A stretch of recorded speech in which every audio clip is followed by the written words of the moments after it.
Buenas tardes a los que nos seguís desde España y Portugal y buenos días a los que lo hacéis desde América Latina.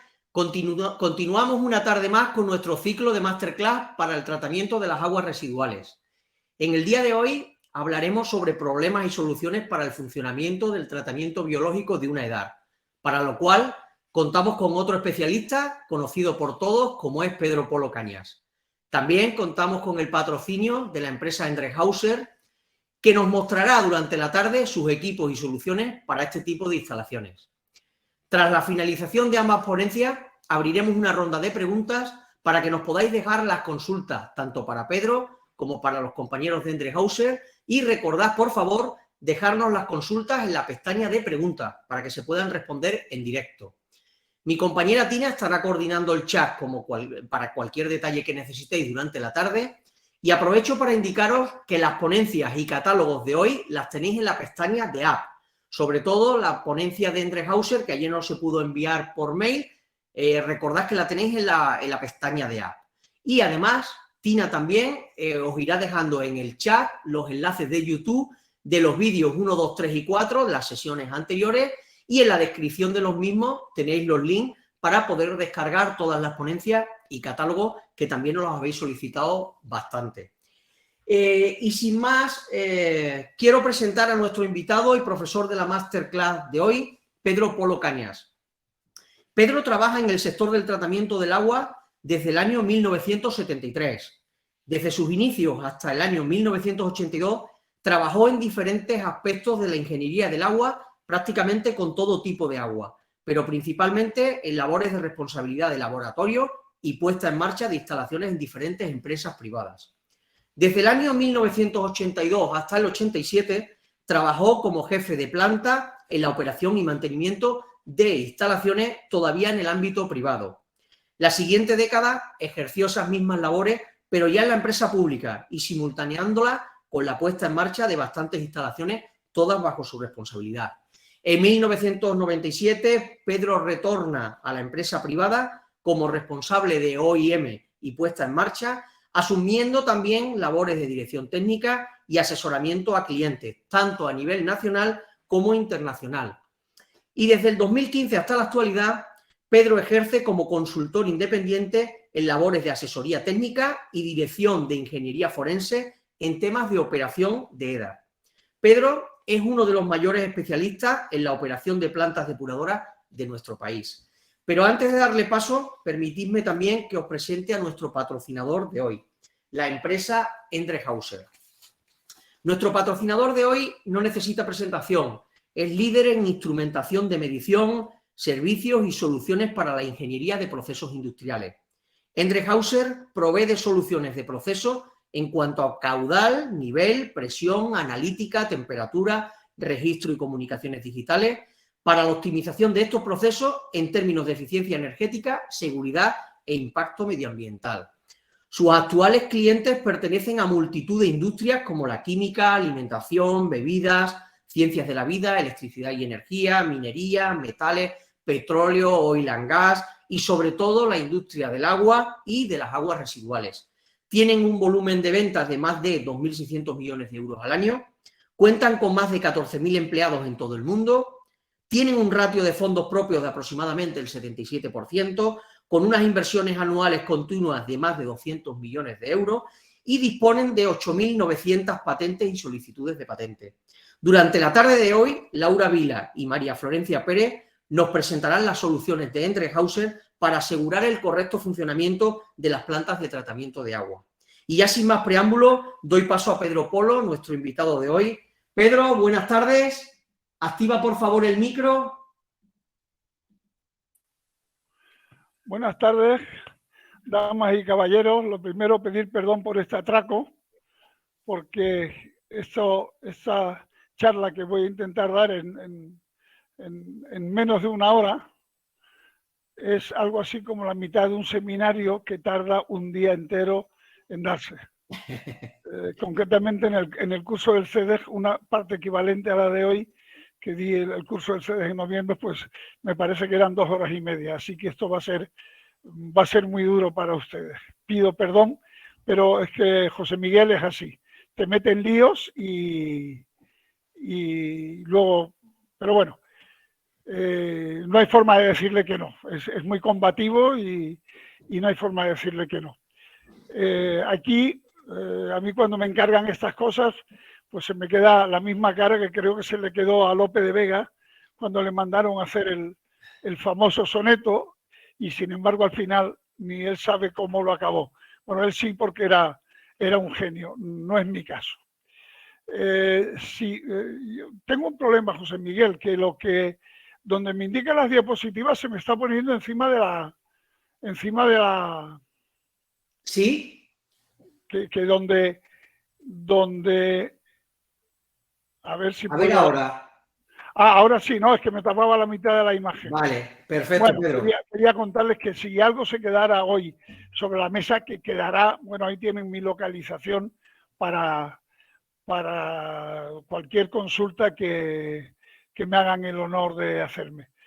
Quiero hacer una charla lo más práctica posible por la sencilla razón de que, como ya si han escuchado la biografía que me ha hecho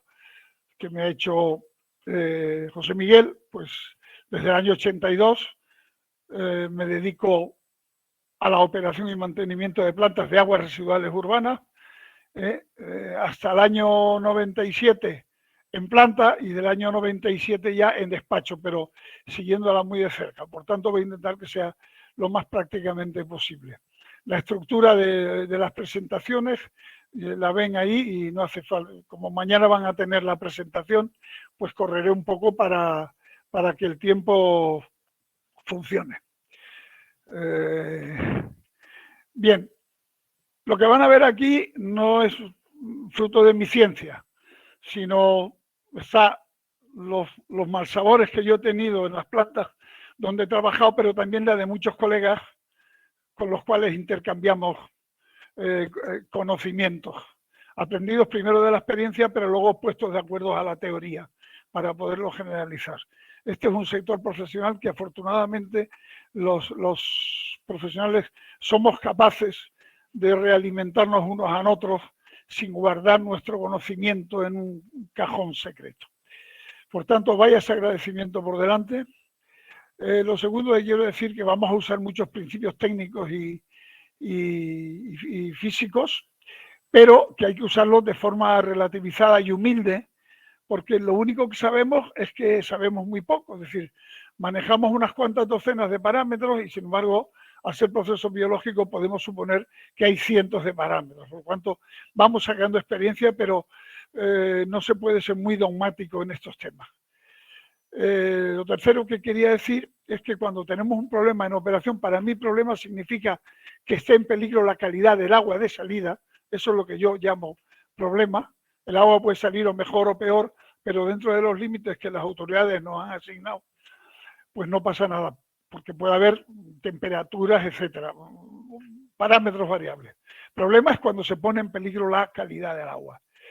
Vale, entonces, esos problemas, pues hacía muchos años echamos siempre la culpa que nos entraba un vertido. Eso hoy en día ya no es asumible. Un jefe de planta, cuando el agua le sale mar, tiene que informar perfectamente y con credibilidad de por qué es, y si es un vertido, demostrarlo.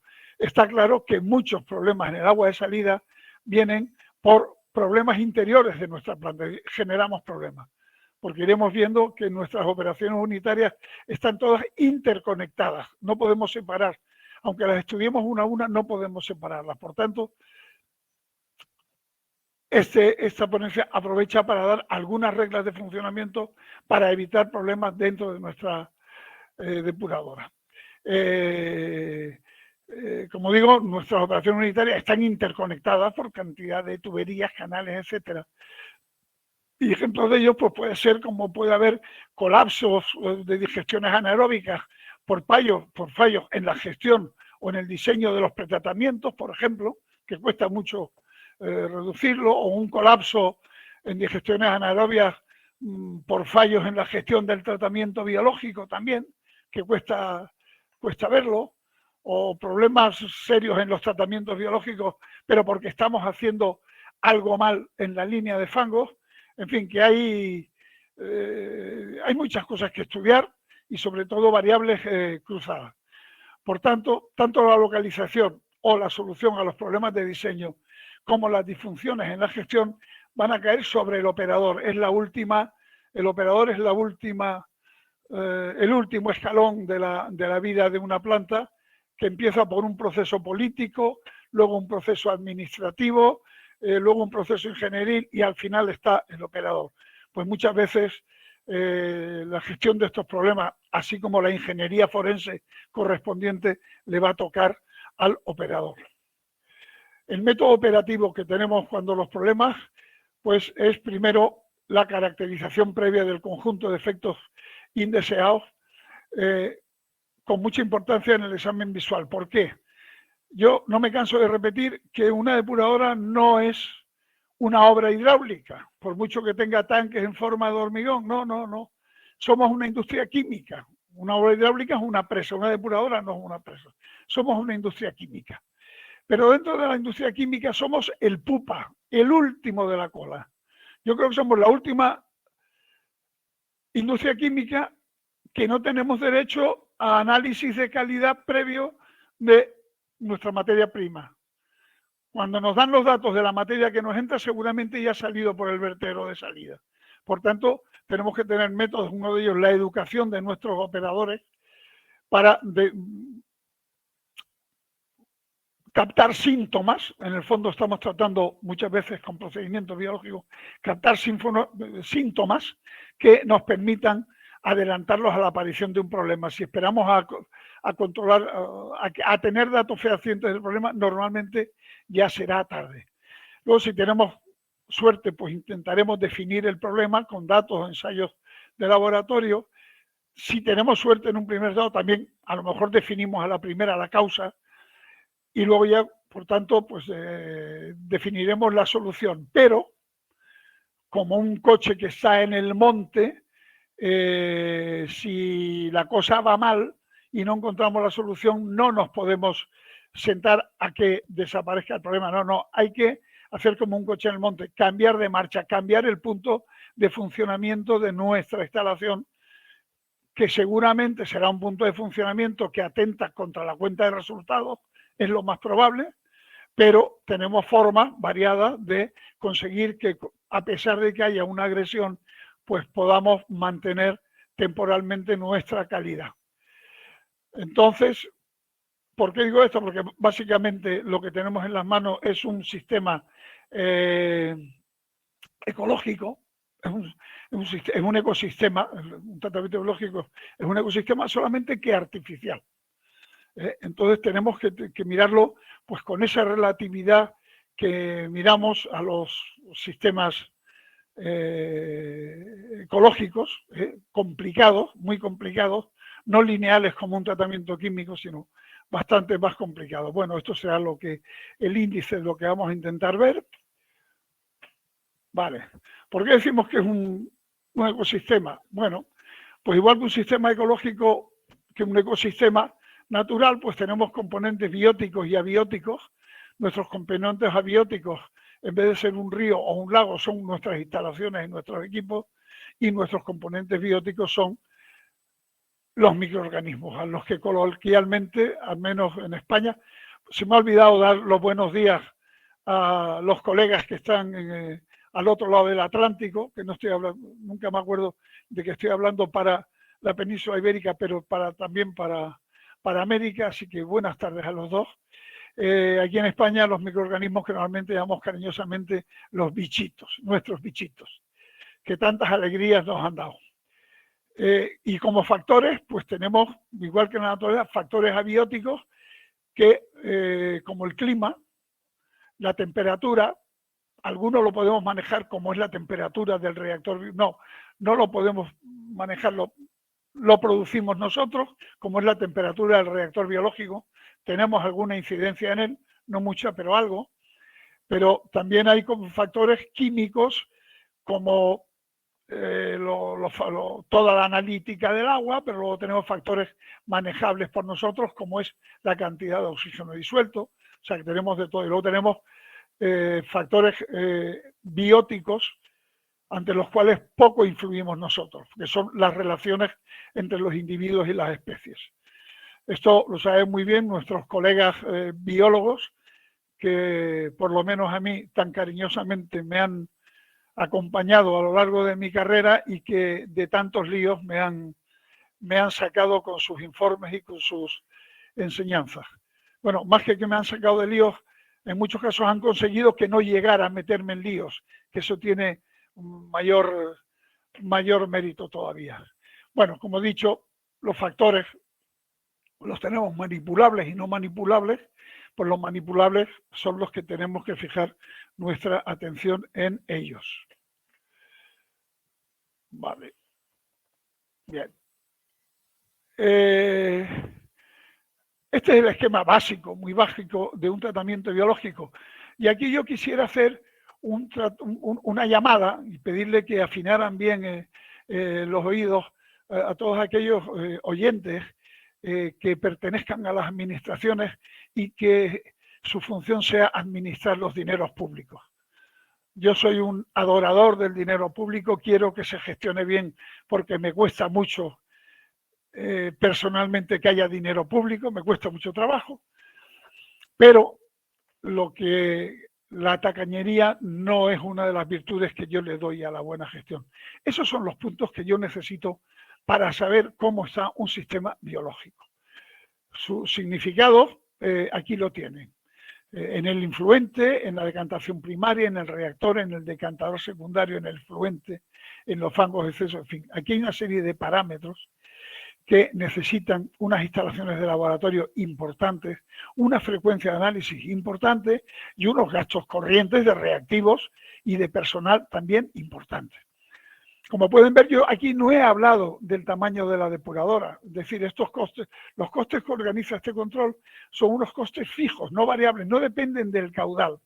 Sin embargo, nos encontramos en muchos casos, cuando nos pasan los presupuestos de la administración, tanto estando yo en la empresa pública como en la empresa privada, que a esto desgraciadamente se le aplica un factor escala salvaje y claro, en las plantas pequeñas a lo mejor la única analítica para que nos dan esos presupuestos es para tener una probeta y hacer el V30. Y esto no funciona así. Estos son gastos fijos. Sabemos que si por la razón que sea política o administrativa se está bajando, estamos bajando la eficiencia del conocimiento que tenemos de nuestra instalación y por tanto la velocidad de reacción frente a algún esto. Los dejo que se los miren ustedes los que son, pero ahí vamos. Luego, al trabajar con tratamientos biológicos, ya están acostumbrados a que el parámetro que más veces funcionamos es el IVF, o sea, el índice volumétrico de fangos, o también dicho en inglés, que es muy bien verlo por ahí, el Slash Volumetric Index, SUV. Esto es un método, es un parámetro que mide la calidad del fango biológico que tenemos. Básicamente es uno de los parámetros que vale para medir la decantabilidad del agua, es decir, la separación líquido-sólido. La definición clásica es, ustedes ya la conocen, es el volumen sedimentado durante 30 minutos en un litro de un litro de muestra dividido por la cantidad de biomasa que hay presente en ese litro. Pero estamos hartos de ver probetas de un litro que tú las pones a los 30 minutos, siguen estando llenas. ¿Por qué es esto? Bueno, pues si comprobamos, si contraponemos el perfil de la forma de un decantador, que es una cosa que puede ser así, frente al perfil de una probeta, vemos que su forma es diferente y que los efectos pared en una probeta son inmensamente más grandes en escala, claro, que en un decantador. Por tanto, hubo gente que se planteó, yo cuando era joven, todos los IVF nos daban 100%, a pesar de que las concentraciones de los fangos fueran totalmente diferentes.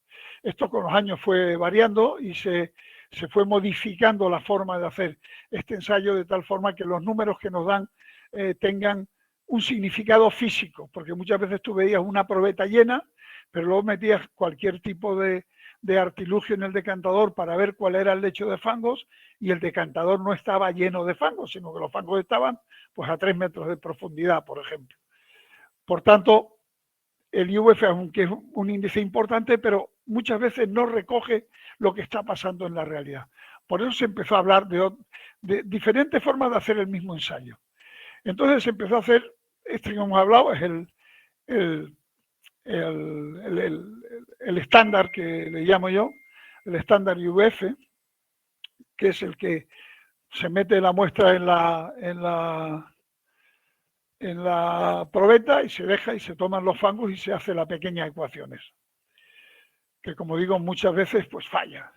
Luego está el IVF agitado, que este creo que se hace bastante en América, en Latinoamérica no lo sé, pero sí hay referencias en Norteamérica, el norte del Río Grande, que en el fondo, como pueden verlo, es una probeta que lo que tiene es un pequeño rascador que va rompiendo el efecto pared, digamos que esto es parecido, intenta imitar a un decantador, a un espasador, y esa rasqueta va motorizada por un motor reductor de aquellos de los juguetes, de los coches de juguete, con una salida en el eje de alrededor de 1 o 2 revoluciones por minuto. Da resultados francamente buenos, aunque haya mucho fango, aunque las concentraciones sean altas. Pero en principio, yo por lo menos, y muchos de mis colegas, como aquí en España, la norma que más usamos son las normas ATV, ahora DWA, pero la ATV, sobre todo la 131, pues la ATV está escrita para el IVF realizado por el método de las diluciones, que dice que el IVF de una solución de fangos es el IVF de una de sus diluciones, si puede ser las diluciones con agua tratada, tal que el resultado final, el volumen final a los 30 minutos sea un volumen de 250 más menos 50 mililitros. Yo en la práctica he comprobado que esa forma de medir el IVF da resultados absolutamente interpretables independientemente de que el IVF esté muy alto o esté muy bajo. Como digo, en los últimos años que yo he estado en operación y las depuradoras que yo he controlado y controlo, pues es el que más he usado, siendo un método que nos da alegrías en el sentido de darnos una visión muy exacta de lo que está pasando en nuestro sistema de separación. De todas maneras, también con cierta frecuencia pues se mantiene esta prueba de V30, se mantiene 24 o 48 horas para tener una idea del máximo espesamiento que puede llegar de forma estándar ese fango, que es otra prueba que luego en la línea de fango nos hará falta conocer. Aquí tienen, veis, ya me estoy empezando a retrasar, la comparación de los tres estilos. A la izquierda son para una misma muestra de fangos, a la izquierda es el agitado, que ven lo que da de resultado de fango, en el medio es el diluido, y a la derecha está el estándar. Como ve, cuando hay una buena cantidad de fango, el estándar no nos dice nada, porque esa decantación le puede dar con 2.000 de sólidos, con 3.000 de sólidos o con 4.000 de sólidos. Por tanto, no nos dice absolutamente nada. Como he dicho, yo recomiendo el del medio porque además los operadores aprenden a hacerlo. No hay que estar cambiando de dilución todos los días. Prácticamente este cambio es estacional, puesto que la evolución de la interfase es muy lenta y te va avisando de si en verano o si en invierno. O sea que no es que todos los días haya que hacer 4, no. Es mucho, una vez cogida la rutina, es mucho más sencillo. Bien, aquí tienen una comparación fíjense todas las plantas que hay, diferentes, pues cogimos en varias plantas de España durante bastante tiempo. Para el mismo IVF estándar, que es el de abajo, pues la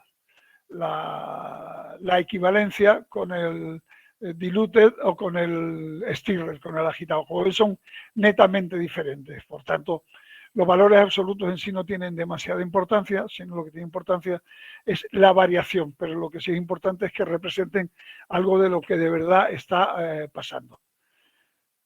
Para seguir más adelante también tenemos que saber un poquito del flóculo, porque el flóculo es la fase donde descansan todos los cambios que va a haber en la materia orgánica. Es decir, donde descansa el proceso, son nuestros mini reactores.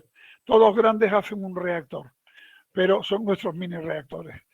Esos flóculos que pueden tener problemas porque además no solamente tienen que funcionar bien biológicamente, sino de su conformación físico-química, depende de lo que pase luego en la separación líquido-sólido, pues hay que mimarlo. El flóculo es un agregado de microorganismos que crean, almacenan exopolímeros por fuera, se van aglomerando unos a otros, productos exocelulares que van chocando con otros microorganismos y aglomerándose unos con otros, y a esos pequeños flóculos iniciales se le van pegando partículas orgánicas e inorgánicas que están en el seno del agua. Es decir, cumplen las funciones de ser la base de un problema, de unas reacciones biológicas, pero también cumplen las funciones de ser unos elementos de floculación, es decir, como parecido a la segunda parte de un tratamiento físico-químico, floculación, retirando del agua sólidos, aunque no sean biodegradables, ¿no? Ya he dicho las funciones, por tanto hay que cuidarlo por las dos cosas. El flóculo está formado por una microestructura, que oye, son las bacterias iniciales, con sus exopolímeros, con sus agregados de partículas, va creciendo ese flóculo. Pero luego está la macroestructura del flóculo, es decir, con eso el flóculo sería una materia gelatinosa, sin resistencia mecánica de ningún tipo, pero luego ya se le añade la macroestructura, que son pues fibras, algo así como el hierro dentro del hormigón, que tienen forma tridimensional y que le da una resistencia mecánica. También veremos que en esta macroestructura aparecen bacterias que llamamos filamentosas y que ustedes ya muchos conocerán, pero para el que no lo sepa, son bacterias que en vez de hacer colonias en 3 direcciones, hacen colonias lineales, es decir, colonias que son muy largas, pero solamente de una célula de ancho, por tanto parecen hilos, ¿vale? Y esas también están dentro de los flóculos. Luego, posteriormente, si ese flóculo madura, pues sobre su superficie se generan protozoos que también generan exopolímeros y que consolidan ese flóculo. Estos protozoos, aparte de esa función que hacen biológica, son muy importantes porque nuestros colegas biólogos han desarrollado toda una ciencia para hacer un análisis del estado de nuestro proceso en base al estado a las relaciones entre esos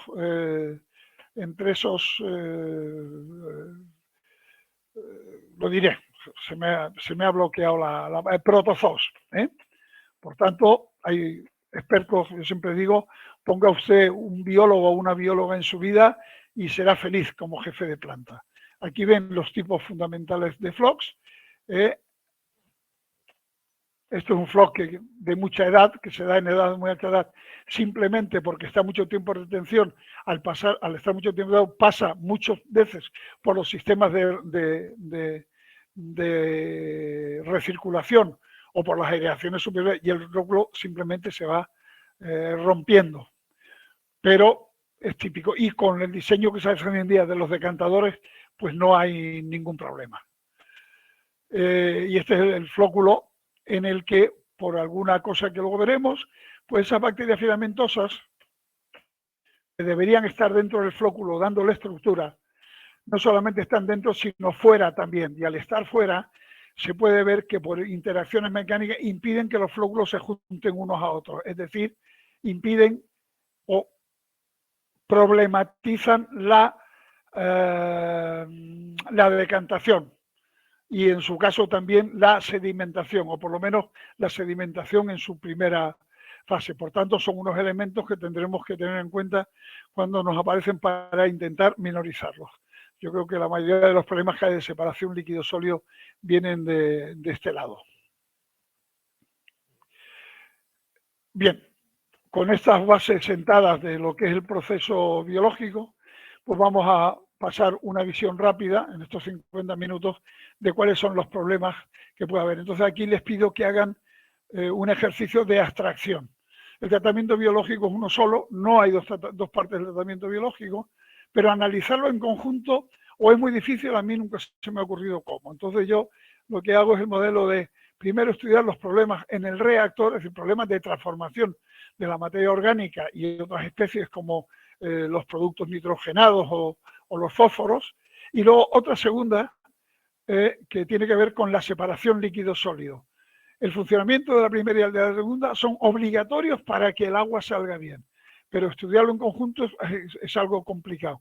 Por tanto, hacemos la abstracción y miraremos primero lo que pasa en el reactor y luego lo que pasa en el decantador secundario. Por el camino iremos viendo que efectivamente, como decíamos al principio, hay interacciones que hay que tener en cuenta. Pero hagamos este ejercicio porque además creo por experiencia que simplifica el estudio del tema. Estos son los temas que nos pueden pasar. En los problemas de proceso son los más típicos, es decir, que haya problemas en la eliminación de DBO, en la nitrificación, en la desnitrificación o en la eliminación biológica de fósforo. Aquí, en los problemas de DBO, pues lo primero que tenemos que averiguar es cuando tenemos un problema de DBO mal en la salida. Bueno, pues ¿qué es lo primero que hay que averiguar? Pues coger el agua de salida, esa que sale mal, filtrarla y ver si el agua filtrada está bien en DBO o no. Porque si se escapan sólidos del cantador, esos sólidos portan DBO, son portadores de DBO. Por tanto, podríamos estar dando un mal parámetro de DBO, pero no porque funcionara mal el reactor, sino porque funcionara mal el decantador. Por tanto, lo primero que hacemos con este tipo de análisis es que una DQO se hace muy rápido, se hace una DQO con la mezcla homogénea y una DQO con la muestra filtrada, ya quitamos el 50% de los problemas. Oiga, esto o viene del reactor o viene del decantador. Es una selección de problemas relativamente rápida, ¿vale? Por tanto, ese es el primer método para averiguar de dónde viene. Si la DBO filtrada sale alta, más alta de lo habitual en la instalación de que se trate, pues lógicamente tendremos un problema en el reactor que es el que vamos a intentar de ver. El más típico se da mucho en las puestas en marcha o cuando la extracción de biomasa se nos va por ahí, pues es la alta relación de alimentación a microorganismos, como se decía, la alta carga másica, o como se dice ahora, la baja edad del fango. ¿Esto qué significa? Pues que hay alimentación muy abundante en relación a la biomasa que hay. Pues, como digo, es típico de los arranques de un reactor. Por tanto, el reactor como un sistema ecológico, pues lo tiene muy claro. Coge lo más tierno y lo más blando y lo que es difícilmente biodegradable lo deja. De ahí que tengamos que incrementar la solución de biomasa para que haya una gran competencia de procesadores de la edad de fango debería ser de un mínimo de entre 10 y 12 grados, pues de 4 a 5 días. Si va subiendo la edad, pues a los 20 y tantos, cerca de los 30 grados, debería ser de dos días o de ese orden. Es decir, la necesidad de fango de edad disminuye, aumenta la carga másica porque aumenta la velocidad de crecimiento de las bacterias. Normalmente nunca se ha considerado que la carga másica depende de la temperatura, pero no es así. La carga másica, como depende de los microorganismos, pues depende de la temperatura, de tal forma que si en invierno estamos sacando un agua buena, por decir un caso, a una carga másica de 0,3 kilos por kilo y día, pues en pleno verano, en agosto, cerca de los 30 grados, oiga, esa misma agua la podemos sacar con cargas de 0,6 y de 0,7. Luego eso hay que tenerlo en cuenta. Yo los únicos días de mi vida, dos días seguidos, en que en el parte de calidad he puesto 0 de sólido suspendido y 0 de sólido suspendido, 2 días seguidos, era porque tenía una edad de 2 fangos, pero claro, el agua la tenía a 28-30 grados, en una depuradora al lado del Mediterráneo. Entonces no tiene que ver nada el funcionamiento de verano con invierno. Por tanto, la carga másica debe estar adecuada al proceso que queremos, en este caso, en estas cantidades que decimos para eliminar DBO. Lógicamente, como el reactivo principal que tenemos es el oxígeno tiene que estar presente ahí de forma abundante. No bajar mucho de una ppm, sobre todo en las primeras partes, si es un reactor en flujo pistón, donde hay más carga relativa, porque está toda la DBO, donde ahí deberíamos operar siempre alrededor de 2 partes por millón o algo por el estilo. Y la otra cosa que puede pasar es que haya choques de tóxicos o sustancias inhibidoras. El choque tiene que ser muy brutal para que elimine, para que le haga un stop a la eliminación de DBO. Hoy en día con la policía de aguas que hay más o menos eficiente, ya los vertidos hoy en día han disminuido mucho, no son casi diarios como era cuando yo era jovencito y cuesta menos. Por tanto, el que la DBO se inhiba es un problema. En cualquier caso, estos choques de tóxicos, sustancias inhibidoras, aunque sean débiles, se los puede detectar un biólogo tranquilamente. A la que lo ve, dice aquí está pasando algo y ayuda a que los inspectores de sistemas de saneamiento sean capaces de encontrar lo que sea. A mí me ha ocurrido que mi proceso biológico iba cayendo sin saber por qué, poco a poco, sin llegar al final, sin llegar al colapso, hasta que vino un biólogo y dijo, no, es que te están envenenando tus bichos están muriendo poco a poco, además de una forma selectiva que nos dice que unas especies están... Y efectivamente, los inspectores se pudieron y descubrieron una fábrica que, pobrecita, no estaba vertiendo, sino que tenía un escape de fenol que además le estaba costando sus dineros y no se había ni dado cuenta. Bueno, como digo, la DBO es sencilla de eliminar, con lo que ustedes ya les doy por sabido en sus cursos anteriores. Y el siguiente paso ya que se nos pide es el de la nitrificación. También hay que decir que estudiar nitrificación sin estudiar desnitrificación es otro truco teórico. No existe. Si nitrificamos, deberemos desnitrificar, por varias razones. Lo primero, porque parece que los cursos de agua es más perjudicial el nitrato que el propio amonio, sobre todo si hay sitios de toma para aguas potables por allí, ¿no? Entonces ahí el nitrato debe estar prohibido, mientras que el amonio, a la entrada de una potabilizadora, sí somos capaces de quitarlo. El nitrato, si no es con técnicas avanzadas, pues no somos capaces. Pero lo segundo, porque nitrificar cuesta energía. Entonces, oiga, si he nitrificado, lo suyo es desnitrificar, que la desnitrificación controlada pues me devuelve alrededor de 2/3 partes de la energía gastada en nitrificar. Entonces eso, cara al libro de cuentas, no está mal, ¿no? Entonces, cuando no se nitrifica, pues en general es porque el ammonia uptake rate, el ratio AUR, pues está bajo. Ese es el valor de alrededor de 4 gramos y pico más la corrección de temperatura que debe tener. Si está por debajo de él, debemos tener en cuenta. Este es un análisis que se hace muy fácil en un laboratorio, donde en un vaso de precipitado con una fuerte aireación se introduce un choque de, por ejemplo, sulfato amónico y se empieza a mirar la formación de nitratos, que es un análisis muy rápido y se puede hacer kit, y aparece una pendiente de formación de nitratos. Mediendo esa pendiente y sabiendo la concentración de sólidos volátiles, rápidamente tendremos ese análisis. ¿Por qué puede bajar el AUR? Pues puede bajar porque tengamos poca edad del fango. Es decir, las bacterias que oxidan el amonio a nitrito y el nitrito a nitrato, dos familias diferentes, son mucho más lentas de crecimiento que las bacterias heterótrofas. Estas son bacterias autótrofas, son mucho más lentas. Por tanto, ya la edad necesaria, por tanto, la concentración en el tanque es bastante mayor, bastante mayor. Además, la temperatura influye menos en ella. Es decir, si las heterótrofas cada 10 grados multiplican su velocidad por 2,5, pues estas apenas lo hacen en un humilde 1,5 veces. Por tanto, hay que tener en cuenta esto. Luego, son muy sensibles las bacterias nitrificantes a la presencia de tóxicos disueltos o bioacumulados.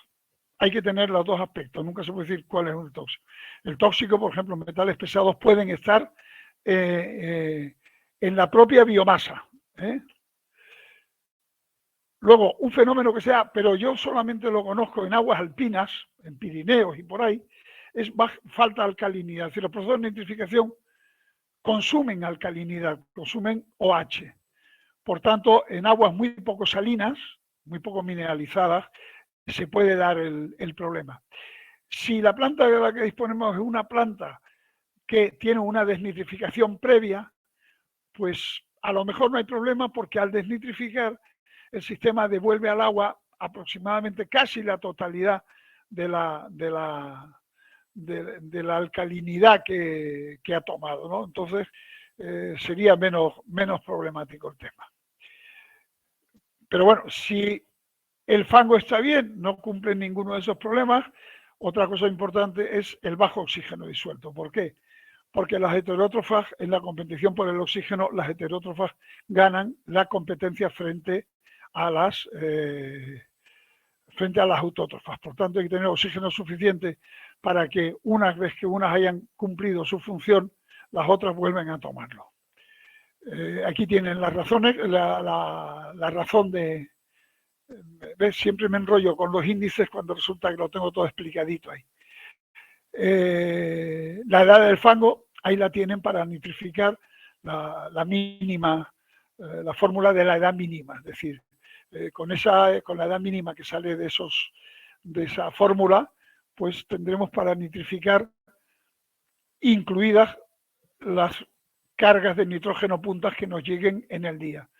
El SF es un factor de seguridad que, claro, como digo, nosotros tenemos que eliminar todo el nitrógeno que nos llega al día, pero también en el momento que llega. Y claro, no llega de forma media, sino llega en unas horas puntas más y en unas horas valle menos. Por tanto, debemos estar preparados para cuando lleguen las horas puntas también ser capaces de esto. De ahí que venga el factor de seguridad, que es mucho más pequeño en las plantas grandes, porque sus curvas de caudal y carga son más apaisadas que en las plantas pequeñas, donde prácticamente hay pueblos pequeños que por la noche no viene nada de agua y toda la carga viene de día. Pero en fin, eso ahí viene. Los tóxicos, pues los tóxicos, todas esas sustancias que son bioacumulables. Por eso es muy importante hacer un diagnóstico. ¿De qué estoy hablando? Estoy hablando de que tengo metales pesados o de que alguien me ha echado unos cubos de cianuro, porque la solución es radicalmente diferente. Si son bioacumulables, básicamente metales pesados, yo tendré que bajar la edad aeróbica, porque al concentrar la biomasa, lo que estoy haciendo es concentrar todo lo que viene del agua, incluidos sólidos, y incluido biomasa, incluidos metales pesados. Por tanto, cuando yo aumento la edad del fango, estoy aumentando los metales pesados de la biomasa. Por tanto, aquí lo que tendré que hacer será bajarlo. En cambio, si lo que me están viniendo son productos tóxicos solubles, es decir, que tienen un solo paso por la planta, que entran, hacen lo que sea y su resto sale, lo que tendremos que subir es subir la edad aeróbica. ¿Para qué? Pues muy sencillo, para aquel cociente que veíamos antes de F partido por M, que era food partido por microorganismos, bueno, pues aquí sería T partido por M, subir la edad al fango para tener microorganismos para de alguna forma diluir ese tóxico en más microorganismos y que por tanto el efecto específico sea menor. Por tanto, lo importante es el diagnóstico antes de lanzarse a aventuras. La falta de alcalinidad, una vez detectada y medida, pues lo que hay que hacer es suplementar alcalinidad. ¿Cómo? Depende de cómo esté el mercado local, pues bicarbonato, algo así. Al principio, después del proceso, para que no haya problemas, tenemos que estar en un ratio mínimo de TAC de 50 ppm de carbonato cálcico. De ahí para arriba no tenemos problemas. Y como digo, esto se da pues en aguas muy alpinas, muy alpinas. Y del bajo oxígeno disuelto, pues comprobar bien los sistemas de suministro, soplantes y de control. Para nitrificar, yo personalmente, con la tecnología que ha aumentado hoy y que Endres Hauser nos va a explicar ahora, yo lo que recomiendo que el control primitivo sea el control por sonda de amonio, es decir, que quien fije el control, el set point que yo necesito de oxígeno, que sean las sondas de amonio, que hoy en día están súper experimentadas y que nos dan muy buenos resultados. No recomiendo el control conjunto por sonda de amonio y nitrato porque hay veces que se convierte en errático, es complicado, pero como sí tengo que desnitrificar, lo que sí suelo añadir son la supervisión del sistema por sonda de nitrato. Es decir, que no entre en el algoritmo de control, pero sí como supervisor. Que lo único que hace es, si el nitrato pasa de mucho, ya veremos de cuánto, parar toda la aireación hasta que ese nitrato sea consumido. Con esos sistemas que hay hoy, la verdad es que se puede vivir tranquilamente. Como he dicho antes, si nitrificamos, sea por ley. Porque claro, hay muchas plantas que te dicen, pues usted puede salir con 15 de nitrógeno. Bueno, ¿y por qué salgo yo con 15 de nitrógeno? No, lo dice la ley, vale. Pero mire usted, yo no puedo salir con 15 de nitrógeno. Yo del reactor no debo salir con más de 5 de nitratos, aunque no me pidan eliminar nitrógeno en la planta.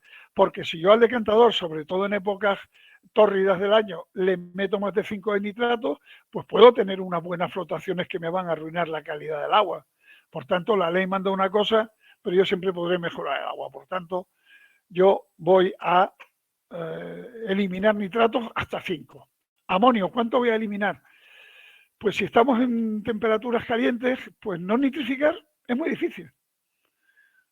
Yo que he trabajado con plantas al lado del Mediterráneo, joder, haciendo el máximo esfuerzo posible y bajándola del fango, pues no conseguía no nitrificar menos de un 30 o un 40% en verano.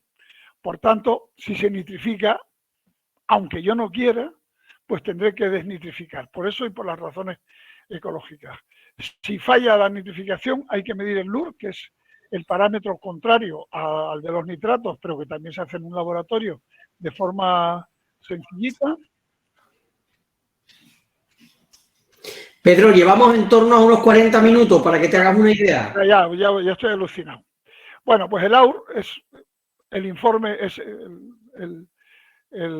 lo contrario de lo que ha hecho el NUR y se mira de forma anóxica, se meten nitratos sobre el agua de la primera parte del proceso de la planta, es decir, que todavía tiene materia orgánica y se mire la pendiente de caída de nitrato.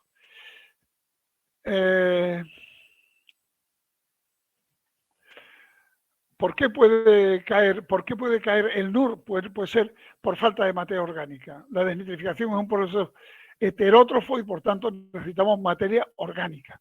Si hemos decantado mucho, pues deberemos de solucionarlo de alguna forma. Segundo, que haya oxígeno. La desnitrificación es un proceso heterótrofo que toma el oxígeno de las moléculas de nitrato. Por tanto, si tenemos oxígeno molecular, no vamos a disminuir, no vamos a desnitrificar mientras no la cogemos. Por tanto, tenemos que estar seguros de que no haya ni nitrógeno nítrico, es decir, ni nitratos, ni oxígeno en esas cámaras. Naturalmente, falta de recirculación interna en sistemas de AO, porque el único nitrógeno que nitrificamos en sistemas de flujo pistón es el nitrógeno del final del reactor que ponemos al principio del reactor. Y poco tiempo de reacción. En los sistemas que no son de aireación intermitente, es decir, en los sistemas de aireación continua, pues habrá un reactor de desnitrificación previo en cabeza. Ese reactor debe tener un tiempo de retención mínimo de 30 minutos a la hora del caudal punto y contando la recirculación. ¿Por qué? Porque hay que eliminar pequeños restos de nitrato, de oxígeno que nos da recirculado y además las bacterias heterótrofas vienen de un medio y las metemos en un medio anóxico, con lo cual están sujetas a un estrés importante. Aquí tienen unas diferencias de si hay que añadir más materia orgánica, diferencias de velocidad del adecuo del agua residual al metanol, por tanto hay que garantizarlo. Y ya adelanto que la materia endógena también puede ser consumida a peor velocidad, pero puede ser consumida para que luego lo veamos. Es decir, la materia intracelular puede intervenir. Desnitrificación, ya se lo he contado todo. Esto está prohibido. Un tanque así es un tanque que pone en peligro la desnitrificación. Hay que tener mucho cuidado con las bajantes, las cascadas y todo esto. Esa es la fórmula de la recirculación interna mínima que debo mantener para cascarla todos los nitratos de la planta que estoy produciendo, aunque yo personalmente del término RE prescindo, porque luego veremos que la recirculación externa me hace falta a mí para manejar el decantador secundario. Por tanto, no debo usarla. Por tanto, a mí la fórmula queda simplificada a RI partido por 1 más RI. Claro, si no tenemos recirculación suficiente, no es que no desnitrifiquemos, es que no hemos mandado a desnitrificarlos. Y aquí los tiempos de retención, esto es una carga de la norma ATV A131 de mayo de 2000, que son pues los tiempos necesarios en función de la carga, de la relación de la carga de nitrógeno a desnitrificar con la DBO de que dispongamos, es decir, con la DQO de que dispongamos. Esto es un ejemplo muy bonito de un control muy sencillo con redoxímetro en plantas donde tenía que desnitrificar, no porque me lo pidieran, sino porque nitrificaba, no desnitrificaba correctamente y luego en el decantador secundario flotaban los fangos porque allí sí se desnitrificaba. Instalamos un control solamente con redoxímetro donde se ve cómo la nitrificación son las ramas que suben y la desnitrificación son las ramas que bajan, y para peticiones no muy exquisitas, es decir, para plantas que solamente nos pidan nitrógeno menor de 15 miligramos litro, va francamente bien. La otra falla que podría tener el sistema biológico es la eliminación biológica de fósforo. Pues la eliminación biológica básicamente va a ser primero por aireación, porque aquí estamos hablando ya de que necesitamos tener reactores anaeróbicos, no reactores anóxicos, sino anaeróbicos, estrictamente anaeróbicos. Por tanto, cosas como estas suponen un peligro para ese tipo de reactores. Por otro lado, necesitamos una cierta cantidad de orgánica, que serán los que toman las bacterias Poli-P para tomar energía, para desprender su polifosfato, y si no hay suficiente en la planta, pues hay métodos de añadir materia orgánica en forma de químicos. Con lo cual, si solucionamos todo eso, ya vemos que el decantador, que el fango que sale del reactor, bueno, ha hecho las transformaciones que queríamos, ¿vale? Entonces, ahora tenemos que separar el agua del fango, si no el agua saldrá pues, en malas condiciones. Hay que separarla. Si conseguimos, bien. Lo primero, para el personal que trata al pobre decantador como si fuera un elemento estático, es decir, una obra hidráulica estática ahí parada en medio del campo, pues de eso nada. Para preparar la norma ATV A131 se hicieron unos estudios de decantación y se ve que la calidad de la decantación, que en un tiempo hablamos primero de velocidad ascensional, luego de carga de sólidos, bueno, pues de carga superficial de sólidos, pues llegó un señor tal como el profesor Bill Meyer, alemán, y descubrió que los decantadores sí tienen una ley de funcionamiento y que tiene que ver, como ven, con el caudal a tratar, con el caudal a recircular, es decir, con todo el caudal que pasa por él, que multiplicado por los sólidos totales que hay en el reactor nos da la famosa carga másica superficial de la que hablábamos antes, pero que multiplicado por el índice volumétrico de fango ya nos da no solamente la cantidad de fango, sino el volumen que ocupa ese fango. Por tanto, eso lo dividimos por el tema del decantador y nos da la carga volumétrica específica. Yo, cuando descubrí esto allá por los años 90, la verdad que me hice bastante feliz porque esta función me explicó cantidad de incidentes que yo tenía y que no era capaz de controlar, que no sabía por qué pasaban. Es decir, con los parámetros antiguos me quedaban casos sin resolver teóricamente, cosa que no me gustaba, y desde que descubrí esto, pues vemos, aplicándola, vamos, el salir con sólidos de menos de 5 está absolutamente garantizado, y yo, si algún día conozco al señor Bill Meyer, pues estoy seguro de los pocos hombres a los que yo le pondría un piso, ¿no? El decantador, para que funcione bien, hay que controlarlo muy bien, y lo fundamental, que ahora nos contarán nuestras colegas de EH, es saber cuánto fango tenemos en el decantador. Aquí viene un sistema manual, es decir, es una barra de metacrilato hueca con una con una válvula de retención en la punta, donde el operador una vez al día lo mete hasta el fondo, toma un extracto del decantador y reproduce ahí en un pequeño diámetro lo que es el decantador. Lo normal con el decantador, para no tener problemas, es trabajar con 2/3 de agua limpia y 1/3 de fangos. Y luego ya viene lo que está relacionado con las características del fango. Con las características del fango, a ver cómo andamos de tiempo, 45, o sea que me quedan 10 minutos, ¿no? Un poquito menos, 5 minutos. Bueno, pues vamos a Pedro. Supongo que el bulking, ustedes ya han oído hablar de él. Y bulking solamente es esto. Cuando hay bacterias que impiden que los flóculos se junten unos a otros. Todo lo que flota no es bulking, ni muchísimo menos, como intentaré que veamos. ¿A qué se deben los bulking? Bueno, pues a una serie de familias de bacterias que tienen esa forma que ven entre los flóculos y que a veces pues, nos pueden hacer la puñeta. Una de las causas más comunes, aparte de la degeneración, es que, no sé en la TAM, pero aquí tenemos la mala costumbre de poner en los reactores unas placas deflectoras a la salida, con lo cual lo que hacemos es almacenar esos flotantes que están llenos de bacterias filamentosas. Con lo cual pasa que una planta empieza a tener bacterias filamentosas al primer día de su vida y a los 15 años sigue con las mismas bacterias desde el primer día y el problema no se ha solucionado.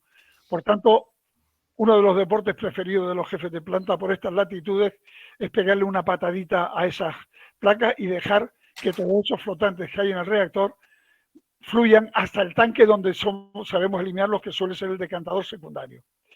Segundo, cuando nos flotan los fangos, hay gente que a esto le llama bulking. Pues esto no es bulking, ni lo de la probeta ni lo de la foto. Esto es cuando hemos dejado salir muchos nitratos del reactor y se desnitrifican con materia orgánica endógena en el fondo del decantador. Y esto es lo que ocurre y en la foto lo pueden ver bastante claro. Por tanto, no confundirlo con lo otro. El bulking es cuando la probeta se queda llena hasta arriba y no decanta, ¿vale? El ping-pong floc, que no tiene ningún problema, son flóculos de granulometría diversa, ya ven, porque han sido muy golpeados muchas veces y se han ido rompiendo, pero con buenos decantadores no pasa nada. Y el crecimiento disperso es cuando no hay floc. ¿Esto cuándo es? Cuando estamos poniendo en marcha una depuradora, nada más.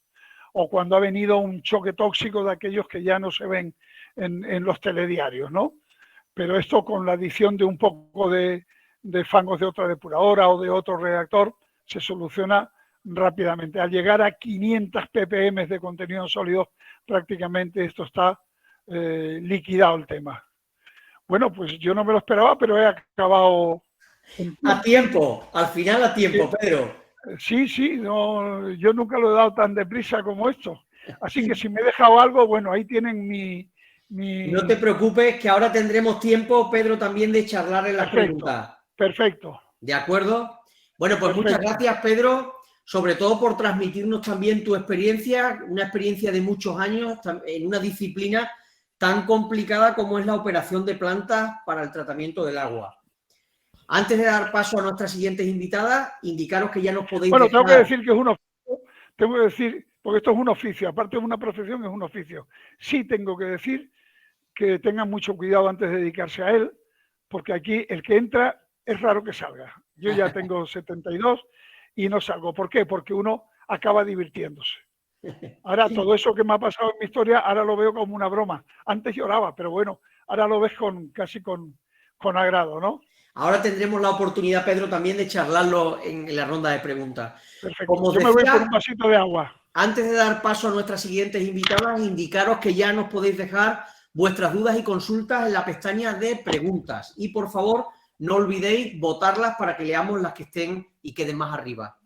Y a continuación, Laura Vila, Analytic Product Manager, y María Florencio Pérez, Senior Area Manager para España, Portugal, Irlanda y América Latina, ambas de Endrehauser, nos presentarán las soluciones de su empresa para asegurar el correcto funcionamiento de nuestras instalaciones. Buenas tardes, Laura. Buenas tardes, Flor.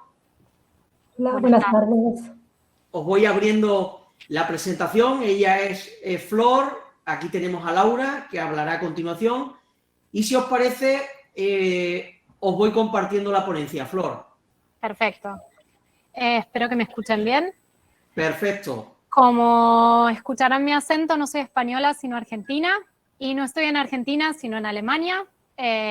Trabajo hace 14 años en Endres & Hauser y soy responsable, como les han comentado, de esos países de Latinoamérica y también países latinos de Europa. Por eso tengo la posibilidad de trabajar con Laura, quien se dedica en España específicamente a la línea de análisis de líquidos, que es en la fábrica en donde yo trabajo. Y estos productos de análisis de líquidos son los que básicamente controlan todo lo que Pedro tan sabiamente nos acaba de compartir. Así que un poco comenzando, voy a comenzar yo y después Laura les va a comentar sobre los instrumentos, pero como para dar continuidad a Pedro, que tuvimos la suerte de trabajar esta semana juntos un rato como para compartir conocimiento, básicamente algo importante es que en Endres & Hauser tenemos personas como yo. Yo en realidad soy ingeniera química y me especialicé en medio ambiente y hace más o menos 20 años que me dedico al tema de aguas y hace 14 años que soy responsable en Endres del tema de aguas y de efluentes y por eso tengo la suerte de estar acá compartiendo este tiempo con ustedes. Como les comentó Pedro durante su ponencia, es muy importante durante todo el proceso de nuestra planta de tratamientos de efluentes monitorear o monitorizar diferentes parámetros para conseguir no solamente que el efluente siga lo que nos pide el medio ambiente para no afectarlo, sino que también lo que energéticamente nos reduce los costos de inversión para las plantas. Yendo específicamente al tratamiento biológico, que es en donde hoy nos enfocamos, y en la salida, que es el control de calidad, tenemos parámetros para monitorear en línea con sensores que pueden automatizar su proceso, tanto de oxígeno disuelto como de óxido de reducción. Se puede medir también amonio y nitratos, que como él comentaba hoy, es un parámetro muy importante para medir en línea, porque si no lo resolvemos en ese momento, ya no tenemos ningún momento para poder resolverlo, básicamente. Y uno de los temas que habló recién, que es el tema de esa formación de nubes en el clarificador secundario, que es a veces porque no se termina de hacer la denitrificación en el reactor biológico, sino que se termina haciendo finalmente en los barros. Eso es algo que se puede evitar si nosotros monitoreamos a tiempo. Los parámetros principales que se pueden monitorear en ese punto, o sea, en el reactor biológico y clarificador secundario, además de amonio, nitrato, fosfatos, es también el nivel de lodos, del que hablaba que era muy importante Pedro, porque ¿qué pasa? Si lo tengo muy alto, pasa al paso siguiente, ese sólido, pero también si llego a purgar completamente esos barros, lo que hago es perder lo que se llama el lodo activado, ¿no? Pierdo los microorganismos, que básicamente son mi stock de microorganismos dentro del clarificador y que después los utilizo, ¿no? Para renovar un poco. Y después a la salida tenemos todos aquellos parámetros que nos pide la legislación de cada país, sea Latinoamérica o sea Europa. Los parámetros son bastante parecidos, a veces los rangos pueden llegar a cambiar dependiendo del cuerpo de agua que recibe este efluente, pero para ellos tenemos analizadores para todo lo que es carga orgánica, el pH, la conductividad, turbidez o sólidos en suspensión, que es un parámetro importante para saber si verdaderamente he conseguido reducir los sólidos en la planta, más allá de todo el tratamiento biológico. Dependiendo de la normativa, se puede llegar a pedir amonio o nitrato, fósforo total o fosfatos, nitrógeno total también se puede llegar a pedir en la salida, desinfección en los casos en donde sea necesario desinfectar en la salida, y se pueden utilizar también muestreadores, que son equipos que, como lo llama su nombre, sacan muestras para analizar todo aquello que no podemos hacer en línea, como por ejemplo coliformes. En la entrada, como verán, y les queda a ustedes para la presentación, se tienen que controlar también muchos parámetros como para no sobrecargar el reactor biológico, como también, por ejemplo, en el caso de que venga de una planta industrial, si tenemos un pH muy ácido o muy básico, para tampoco afectar a los pobres bichitos, como los llamó Pedro, que en Latinoamérica también los llamamos bichitos. Así que con esto le doy el paso a Laura, que nos va a mostrar todos los instrumentos. Ella nos va a hablar de los instrumentos y yo por atrás les voy a estar mostrando cómo son los instrumentos, así lo hacemos un poco interactivo y le damos un poco de vida. Muchas gracias, Flor.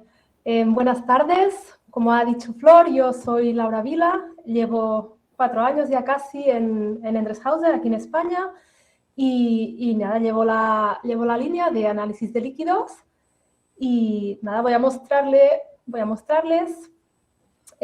algunos de los equipos que nosotros podemos ofrecer para las diferentes etapas de la planta de tratamiento de aguas. Está muy centrado en el reactor biológico y lo primero que vemos es opciones para monitorización y control de la carga orgánica.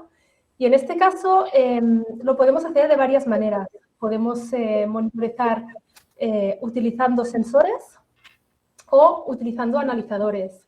Los sensores de los que nosotros disponemos son 2 sensores, son ambos sensores ópticos y la principal diferencia que tienen es que uno de ellos es un fotómetro, es decir, nos mide la carga orgánica equivalente a través de la medición del coeficiente de absorción espectral, del SAC, que se mide a 254 nanómetros, y el otro que es...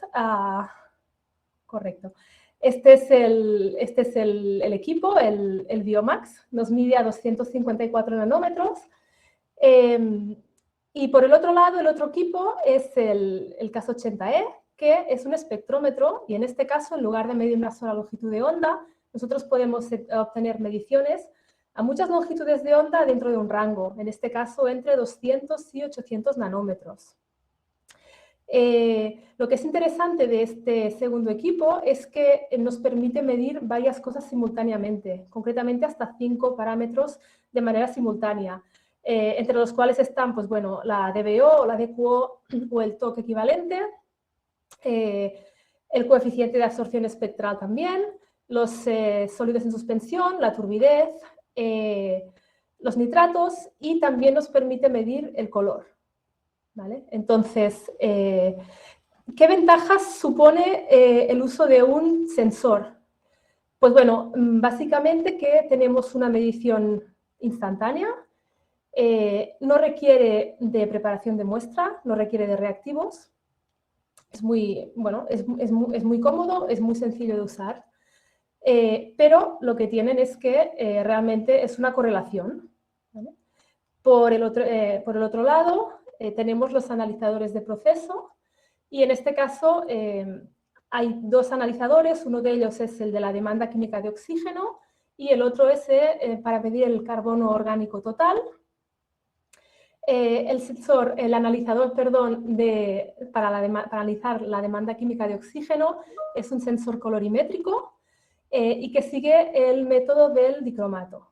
Básicamente, este analizador contiene un digestor y allí nuestra muestra, junto con sulfato de plata, ácido sulfúrico, potasio dicromato, es digerida a 170 grados a elevada presión y básicamente el potasio dicromato nos oxida la muestra y él se reduce y pasa de color naranja a color verde y al final la intensidad de color verde es lo que el fotómetro que incluye el analizador detecta.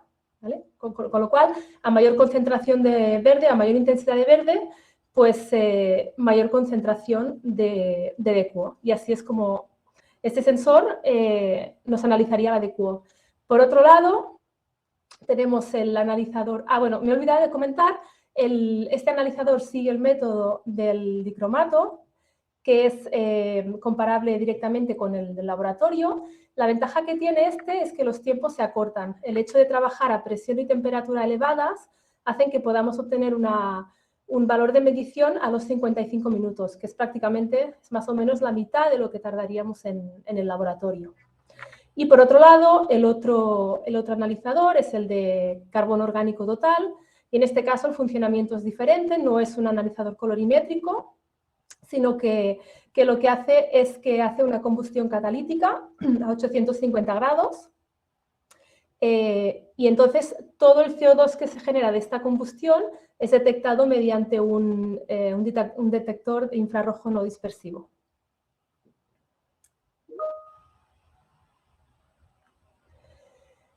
Vale, y pasamos ahora a control de nitrificación y desnitrificación, y en este caso lo podemos medir, bueno, tenemos equipos que nos miden amonio y nitratos, podemos medirlos por separado también, podemos medir incluso también con analizadores. En el caso de los equipos tipo sensor, el que vemos a la izquierda, el CAS 40D, es un equipo que es unión selectivo. Lo podemos configurar según las necesidades y podemos ponerle hasta 3 electrodos. Le podemos poner el electrodo de amonio, le podemos poner el electrodo de nitratos y tenemos espacio para un tercer electrodo por si necesitamos compensar parámetros como el potasio o los cloruros, ¿vale? Una cantidad de potasio superior a 40 ppm y oscilante puede causar interferencia con la medición de amonio, con lo cual podemos necesitar compensar, y lo mismo pasa con los cloruros y los nitratos. Una cantidad de cloruros superior a 500 ppm y oscilante, pues también puede interferir y puede ser necesario compensar. Y eso es una cosa que podemos hacer con este equipo que, como he dicho, es un sensor ion selectivo. Otra opción que nos permite medir nitratos es el equipo el CAS 51D, que es el que hemos visto antes. Lo hemos visto antes como la opción para medir carga orgánica equivalente, pero si lo configuramos de forma diferente, a una longitud de onda diferente, nos permite medir los nitratos. Y en este caso, pues las ventajas que tienen estos equipos, pues las que hemos visto también. El hecho de que tenemos mediciones inmediatas, no requieren de preparación de muestra y no requieren del uso de reactivos.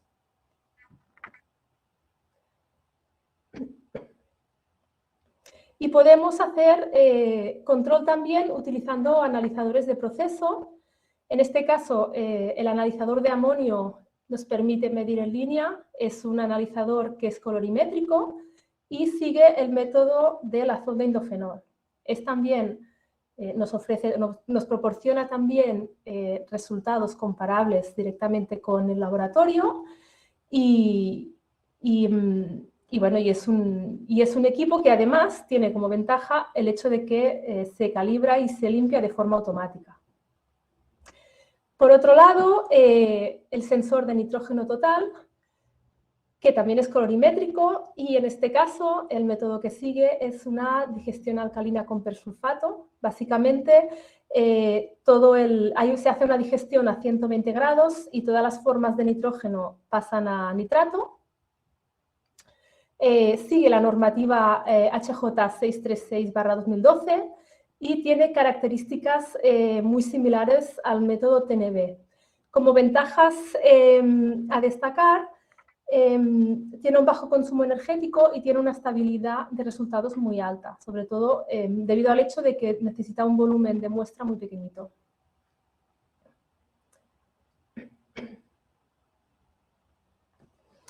Y para la medición de ortofosfatos y fósforo total, en este caso sí que utilizaríamos siempre un analizador. En el caso de los ortofosfatos, disponemos de un equipo también colorimétrico y en este caso podemos ofrecer dos tipos de métodos. El método azul, el azul de molibdeno, que es el que recomendamos normalmente para rangos de medición más bajos, y está también el método amarillo, que es el método molibdato-vanadato, que solemos recomendarlo para cuando las concentraciones son más elevadas. En ambos casos también ofrecen comparabilidad directa de los resultados con el laboratorio, también tienen calibración y limpieza automáticas y son fundamentales para poder optimizar al final la dosificación de floculante. En el caso del fósforo total, es un equipo que es colorimétrico y que también contiene un digestor. Como en otros analizadores que hemos visto también, la muestra se digiere a elevada presión y temperatura y similar al analizador de nitrógeno total, todas las formas de fósforo pasan a ortofosfato y a partir de allí funciona como el analizador de ortofosfato. Siguiendo el método del azul de molibdeno, se obtiene un valor de todo el fósforo que había en la muestra. Es el método azul del molibdeno. También podemos comparar directamente con los resultados con los de laboratorio y el equipo, al igual que los demás, se calibra y se limpia de forma automática.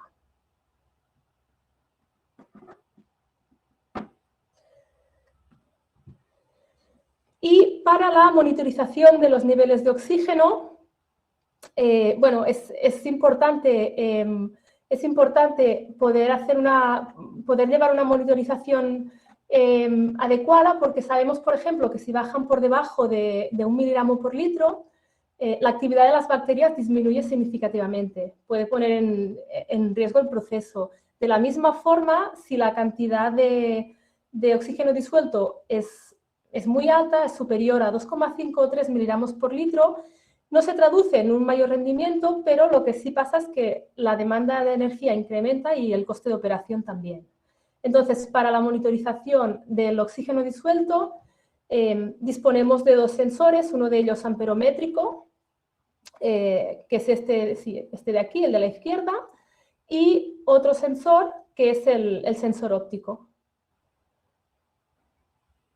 Y bueno, básicamente ambos sirven perfectamente para la medición, simplemente que utilizan principios de medida diferentes.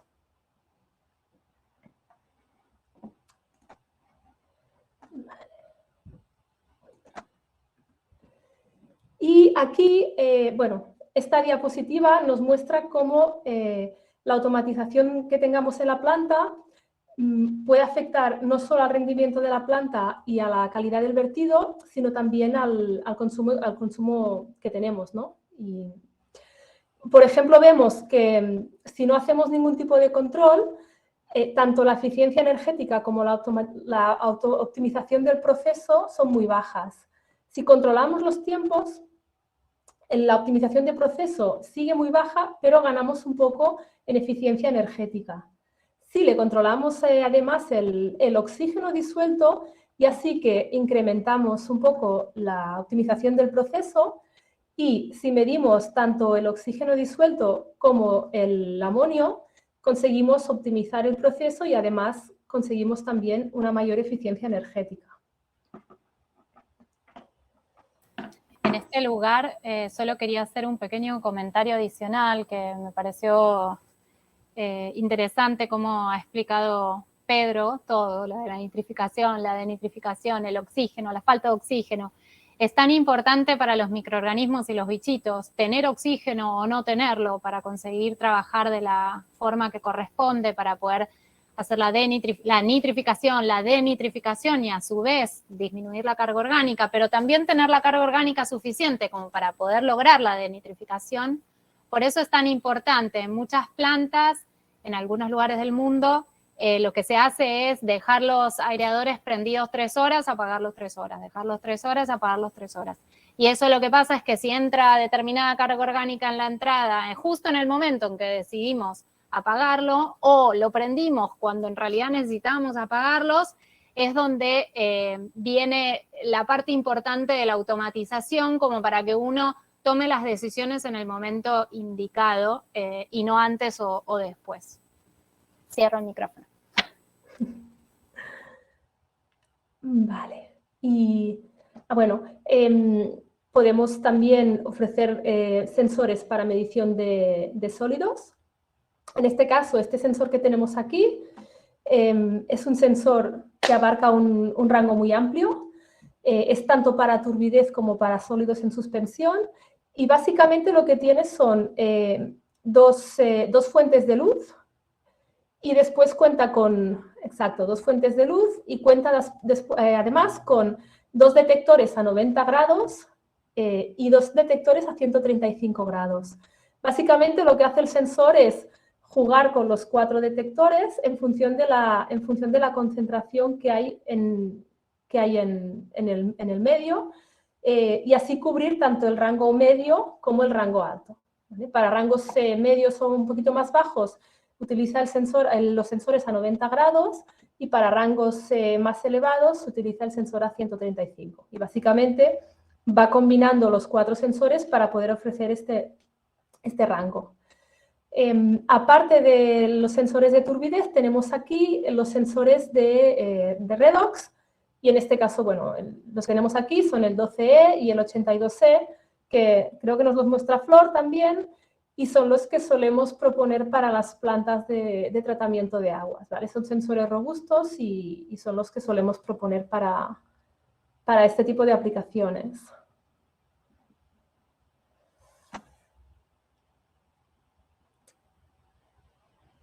Y vale, para la medición del nivel de fangos tenemos este equipo que es el Q71D, que, bueno, básicamente emite una onda de sonido ultrasónico que se propaga a través del líquido, y cuando detecta un cambio de fases, sólido, bueno, un cambio de fases, la onda es reflejada hacia atrás y es detectada. Entonces, la sonda viaja a velocidad conocida y permite convertir el tiempo transcurrido en una medición de rango y de nivel. Que este no sé si lo mostramos, no.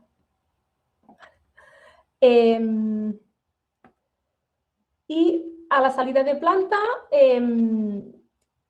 entre los varios parámetros que hemos visto, solemos recomendar también desinfección. Los parámetros, bueno, el más comúnmente usado es el cloro libre, pero disponemos de varios parámetros como el dióxido de cloro, el ozono, el cloro total o el bromo libre. Y lo que vemos aquí es esta cámara de flujo que es nueva y es interesante porque es modular, es muy versátil, nos permite hasta 6 módulos. Podemos ponerle los sensores de desinfección, pero además se pueden poner varios sensores de 12 milímetros, como puede ser un sensor de pH, algunos sensores alguno de conductividad, sensores de oxígeno disuelto, algunos de 12 milímetros también.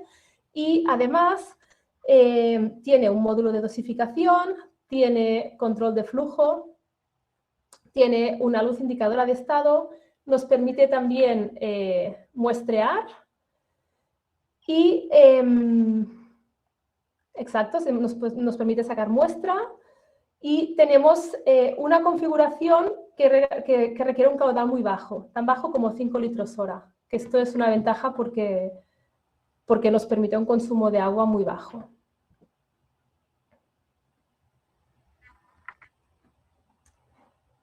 Y creo que ya le doy paso a Flor.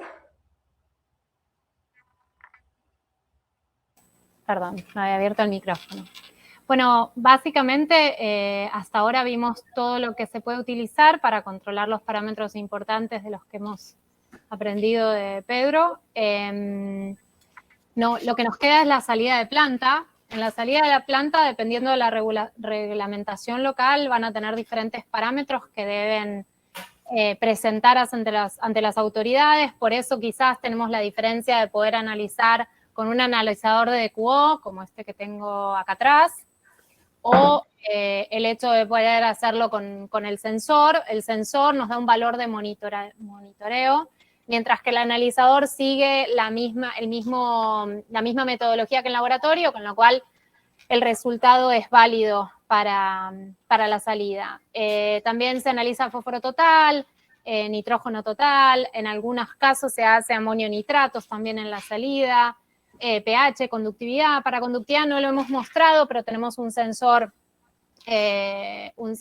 toroidal, que es súper robusto, que no necesita mantenimiento, turbidez, como lo mostró Laura, amonio, y hay un punto que es el de muestreo, que es el que nos faltaba mostrarles, que es el equipo que tienen ahí abajo. Básicamente, lo que tienen de particular los muestradores de Endress y Hauser, no solamente que tienen un sistema de refrigeración de muestra que cumple con la normativa ISO de refrigeración de muestras, porque es un tema bastante importante, el tema del mantenimiento de esa muestra a la temperatura ideal, porque si no se siguen sucediendo estas reacciones químicas dentro de las botellas y entonces el valor no es representativo. Y adicionalmente a eso se le pueden conectar sensores a este muestreador, con lo cual pasa de ser un muestreador a una estación de monitoreo, en donde además de estar sacando muestras puede también estar analizando en el momento que está sacando muestras. Si pasamos a la próxima slide. Entonces, ¿cómo puede ser esto posible, el tema de conectarle sensores? Endres y Hauser hace 15 años patentó y desarrolló una tecnología que se llama MemoSense. La tecnología MemoSense fue la digitalización de los valores de los sensores y es también una conexión sin contacto metálico e inductiva entre el sensor y el cable. El año pasado, ustedes imagínense si iPhone y todas las empresas hacen renovaciones cada año de sus cosas. Nosotros el año pasado hemos lanzado lo que se llama MemoSense 2.0. MemoSense 2.0 hoy por hoy es un upgrade que le hemos hecho, una actualización a MemoSense, en donde a ustedes todavía les dan más información de su sensor y de cómo está el punto de medición. A través de una tecnología que se llama Heartbeat, ustedes tienen acceso constante desde donde quiera que estén a la medición de su planta, a los valores de su planta y al sensor. Y lo último, y no por eso lo menos importante, es que lo que también nos ha ayudado MemoSense es a tener un concepto de plataforma. Todos los sensores que ustedes ven en pantalla, todos los sensores de los que habló Laura, se conectan a nuestras electrónicas. Entonces, no importa el parámetro que van a medir, ustedes van a tener contacto con la misma electrónica y no tienen que aprender de diferentes electrónicas. Y adicionalmente a eso, tanto los analizadores como los muestreadores, que son equipos de por sí, tienen dentro una electrónica a la cual también se le pueden conectar hasta 4 sensores. Cuando la electrónica está sola, se le conectan 8 al mismo tiempo, y cuando la electrónica está dentro de un equipo como un analizador, como el que tengo aquí atrás, o un muestrador, se le conectan hasta 4. El siguiente. Bueno, esto es un poco para mostrarles la tecnología MemoSense, que también lo que tiene es que dentro del sensor tiene un cerebro, y ese cerebro lo que hace es registrarnos muchos valores de ese sensor y permitirnos que ustedes puedan calibrar los sensores en donde ustedes quieran sin la necesidad de estar al lado de la planta de tratamientos de efluentes, haciéndolo a veces con calor, a veces con frío, a veces con lluvia. Lo pueden hacer en el laboratorio y después volver con el sensor calibrado y conectarlo sin necesidad de hacerle ningún otro ajuste. Esto fue por nuestro lado, del lado de Endres, así que les agradecemos mucho, Laura y yo, esta posibilidad, y bueno, aquí estamos. Bueno, pues muchas gracias, Laura y Flor, por vuestra interesante exposición y por la parte que nos habéis enseñado los equipos de forma totalmente real. Y creemos que esta exposición vuestra viene también a complementar la masterclass de Pedro. Y sin nada más, vamos a dar paso a la ronda de preguntas, que ya tenemos bastante para ambas partes. Bueno, don Pedro, Juan José Salas, el médico del agua, nos dice que cómo te imaginas la operación de las depuradoras en un futuro próximo. Y dice que si sustituirá la inteligencia artificial al actual operario analógico. Tienes que activar el micro, Pedro. Ahora. Yo diría que ni sí ni no, sino todo lo contrario. Sobre los años 90, creo que no teníamos entonces el nivel de instrumentación, la tecnología que había ahora, y la verdad es que la instrumentación en los años 90 pues nos daba mucho trabajo de mantenimiento, y muchos aparatos pues iban quedando fuera de servicio. El caso que me tocó poner en marcha una ampliación de la planta donde yo operaba, que ya me vino con las primeras moderneces, ¿no?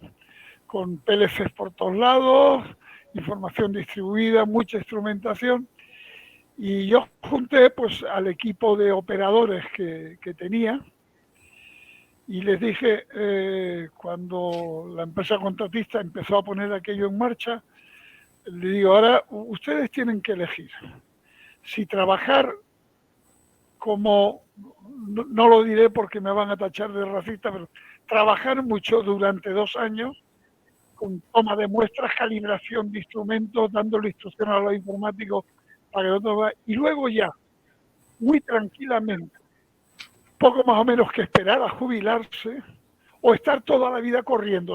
No hay más alternativas. O sea, o ponemos esto en automático y nos dedicamos a supervisarlo, o si no, ya para toda la vida corriendo. Claro, porque los inicios, la automatización, entiendo, Pedro, que en los inicios no sería fácil, ¿verdad? Bueno, tuvimos que ir aprendiendo nosotros, los informáticos nos fueron enseñando cosas, nosotros le fuimos enseñando nuestro lenguaje. El problema al principio era el idioma, que hablábamos idiomas diferentes, tuvimos que interactuar, claro. Pero bueno, los operadores como equipo me hicieron caso.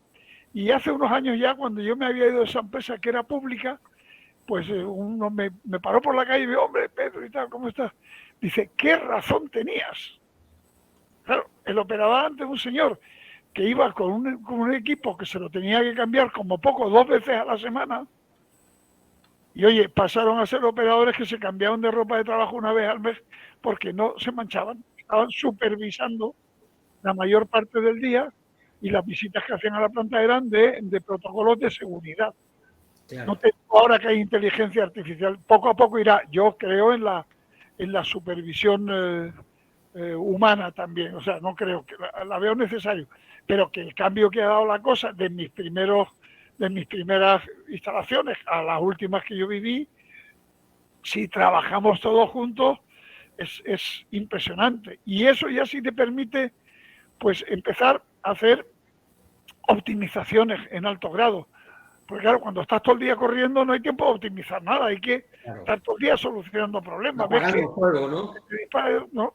Sí, yo lo he visto y creo que el tema va por buen camino. Ahora, hay varias profesiones ahí que tienen que trabajar de la mano, vamos. Claro. Pedro, antes de pasar a Flor o a Laura, Fernando Esteve nos dice que una pregunta interesante: ¿por qué las empresas se obstinan en ofertar precios de explotación que son muy difíciles de realizar, metiendo presión al responsable de la explotación? Bueno, don Fernando Esteves, como ahora está en la administración, pues está en el sector de los que dicen yo no quiero tener la culpa.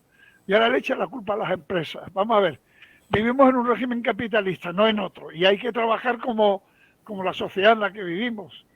Y claro, se ponen unos pliegos donde la mayoría de las administraciones, y no estoy hablando en específico de aquella que le da a comer al señor Esteves, nada más que piensan en el coste, no ni en amortizaciones ni en ellos piensan en coste nada más. Y las empresas, por las razones que tengan, yo te advierto que a todas no van con precios tirados, a cosas no, pero es que los pliegos invitan a eso, y en muchas administraciones todavía hay puntos técnicos que hay empresas que no están en razón de ganarlos, pero sí los pueden compensar con puntos económicos. Eso debería estar prohibido de todo punto. Ya hay cosas que van en camino de eso. Por ejemplo, hay administraciones ya que admiten un mínimo técnico, oye, y el que no lo pase, por muy buen precio que da, pues no lo pasa. Y se lo descarta, pero hay mucho que trabajar. Todavía hay algo de subasta en los contratos. Gema Piquer nos pregunta, o bien para Laura o para Flor, la medición con ion selectivo, o en la medición con ion selectivo, ¿cómo actúa el electrodo de potasio o cloro para evitar interferencia en la medición de amonio o de nitrato? En realidad, o sea, dependiendo de la concentración que ustedes tengan en la muestra de potasio o cloruro, se va a necesitar o no. Tanto uno como el otro funciona con ion selectivo. O sea, el método de ion selectivo básicamente es una membrana que es selectiva a un determinado tipo de ion, con su carga y con su forma, ¿sí? Con su masa, con su tamaño. Entonces, esos sensores, uno y el otro, van a medir la concentración de estos dos iones para hacer la compensación, porque básicamente tanto para amonio como nitratos son interferentes justamente por su carga y su forma, vamos a llamarlo, son interferentes del amonio y del nitrato, y entonces voy a medir la concentración de ello para evitar que eso sea un interferente y que tenga verdaderamente el valor de lo que busco. Claro. Pedro, Joaquín Aguilar nos pregunta... Adiós.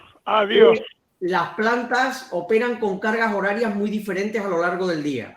¿Qué opinas de que las administraciones suelan tomar muestras puntuales y a la peor hora para sus controles y poner sanciones? A ver, primero me gustaría terminar. Yo a mi edad ya soy un poco lento de reflejos. Me gustaría terminar la pregunta anterior. Hay otras administraciones que lo hacen, es decir, en las administraciones no solamente hay técnicos, también hay por ahí políticos y administradores y abogados y tal, que lo que quieren es que el coste, que nada más que lo consideran coste, bajarlo como sea, ¿no? Y la técnica, hay una tendencia a darle menos puntos que a la económica. Pero además es que pasa otra cosa, que es que en la técnica, así como en la económica, normalmente todas las fórmulas que yo conozco, alguien se lleva el 100% de la puntuación, es el que mejor precio dé, es decir, que se aprovechan todos los puntos económicos. En los técnicos no suele pasar eso, porque nadie consigue el 100%. Y si, por ejemplo, tienes 100 puntos técnicos, pues al final alguien bien solicitado, alguien que ha hecho una buena oferta, se queda en 90. Luego ya, si habíamos equiparado la parte técnica a la económica, es mentira. La técnica va en menos. Y hay administraciones y técnicos listos que han visto que los puramente monetaristas están jugándole a la técnica. Lo que hacen es, con esa puntuación ordenada de las proposiciones técnicas, proyectarlas al 100% proporcionalmente sobre el máximo de puntos. Y de esta forma se equipara dentro de lo que podemos la puntuación de la técnica con la económica. Yo, naturalmente, soy partidario que dentro de unos cánones económicos la que debería mandar es la técnica. Aunque reconozco que hay un problema, que gran parte de la parte técnica, una parte de la técnica se puede convertir en objetiva, es decir, evaluable por fórmula. Hay otra parte que es subjetiva y está el miedo de que alguien confunda lo subjetivo con lo arbitrario y no es lo mismo. Pero yo estoy de acuerdo con parte de esa queja. Creo que hay administraciones técnicos muy válidos por ahí que están consiguiendo que los de letras, como digo yo, no sean tan agarrados y den un poquito de paso a los técnicos, porque eso sí, se demuestra la calidad de la operación en las administraciones que trabajan de esa forma. Y ahora, contestándole a Joaquín Aguilar, que dice que las plantas operan con cargas horarias muy diferentes a lo largo del día. Sí, efectivamente. ¿Qué opinas de que la administración suela tomar muestras puntuales y a la peor hora para sus controles y poner sanciones? A ver, como nuestro común y querido amigo sabe, yo soy partidario, firme defensor y fan del dinero público. Yo quiero que haya mucho dinero público, pero no un dinero público de mala calidad, como es el que él dice. Porque además me gustaría que las multas que se recauden en las depuradoras sean finalistas y vuelvan al mundo del agua. Desgraciadamente, la mayoría de los sitios van a la caja de Hacienda, no al mundo del agua, con lo cual a mí me parece que no. Eso es un sistema confiscatorio, eso no es un sistema de sanciones, eso es vamos a ver lo que cazamos. Entre otras cosas porque las sanciones se deberían medir, por lo menos según la reglamentación europea, por muestras horarias. O sea, perdón, por muestras integradas diarias. A mí ese sistema, pues no me gusta, porque además en las horas puntas es donde tú tienes una mayor desviación, aún dentro de los límites, una mayor desviación, pero bueno, como en todas las profesiones, pues hay listos. A mí eso me parece un sistema confiscatorio, o sea, el voy a ver si te cojo es un sistema confiscatorio. Que no me importaría, como digo, si volviera al mundo del agua, pero no vuelve al mundo del agua, vuelve a otras cosas que vaya usted a saber, ¿no? Gracias, Pedro. Laura, esta creo que es para ti. El CAS80E o el CAS80E nos pregunta Miguel Horta que si mide también la DBO5. No, mide la DBO equivalente y es a partir de, bueno, lo que se hizo es, se cogieron muchísimas, el equipo está preconfigurado para según aplicación, si es entrada de DAR, salida de DAR, aguas superficiales, y está hecho en base a modelos a partir de muestras reales. pero la DBO5 no. En realidad la DBO5 no se puede medir en forma instantánea porque se llama DBO5 porque toma 5 días. Por eso es que en realidad esto es un valor muy extremadamente cercano a eso, pero no es DBO5 porque no toma 5 días. José Antonio, ya aprovecho que estoy con vosotras. José Antonio Tomás nos dice que estaría interesado en obtener más información del equipo para medir la concentración de fango activo del reactor. No obstante, como tenéis su contacto, ya contactáis con él. Por otro lado, nos dice José Antonio, ¿existen equipos para ver o entiendo que es calibrar, de sondas de pH para en vez de hacerlo en planta, desmontarlas y poder realizarlo en el laboratorio? Sí.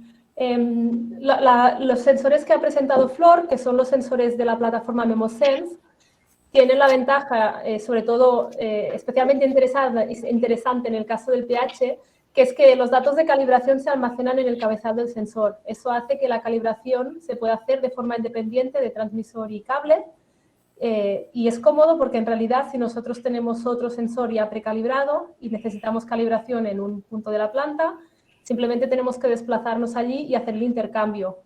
De esta forma lo calibramos tranquilamente en el laboratorio y cuando vamos a planta hacemos solo el cambio y por tanto el tiempo que tenemos, el punto de medida inoperativo por estar calibrando, pues es muy cortito porque realmente es solo cambiar el sensor. Claro. Y luego ya luego en laboratorio lo podemos calibrar tranquilamente. Sí, y adicionalmente existen dispositivos de laboratorio a los cuales se le utiliza el mismo sensor, o sea, el mismo sensor que es de proceso es el mismo sensor que se utiliza en laboratorio, así pueden tener comparaciones reales, y para ello existen equipos que tenemos que son para utilizar en el laboratorio, que el sensor se puede conectar a la computadora, como también a una electrónica que es de laboratorio, y al celular también. Y ya que estoy con vosotras, nos dice Miguel Ángel que en un reactor tipo carrusel, ¿dónde aconsejáis instalar las ondas de NH4 y NO3? ¿En qué zona? Pero el tipo carrusel sería el sedimentador, o están hablando del tipo carrusel. No, del reactor biológico en formato carrusel. ¿Que dónde aconsejáis instalar las ondas de amonio y de nitrato? Bueno, recomendamos siempre que se evite que estén justo encima de una soplante y que haya una cierta distancia de la pared, pero sobre todo el tema de que no estén justo encima de una soplante. De acuerdo. Pedro, una pregunta importante. Sí, dime, Pedro. Yo personalmente recomiendo que todo lo que se pueda poner al lado del vertedero de salida para tener una medida uniforme, para mí es el sitio que más me gusta. Sí. Perfecto. Pedro, David Casero, que también es conocido tuyo, de Cáceres, dice él, me parece que los contratos de servicios para explotación de EDAR no son adecuados para conseguir los 3 propósitos de una EDAR. Agua de la mejor calidad, adecuado mantenimiento y conservación y coste adecuado. ¿Cuál es tu opinión sobre este tema con la amplia experiencia que tienes, Pedro? Bueno, yo hasta cuando estaba en la empresa pública era operador, porque al final teníamos que ir a mendigar el dinero a la administración que lo correspondía. Yo creo que en el sistema que estamos, si la administración no se mentaliza de que las empresas están ahí para ganar dinero, es decir, lo que se llama el beneficio, la cosa no va bien. Si quieren que no haya empresas sin beneficio, oye, pues ya está, la empresa pública no tiene por qué dar beneficio.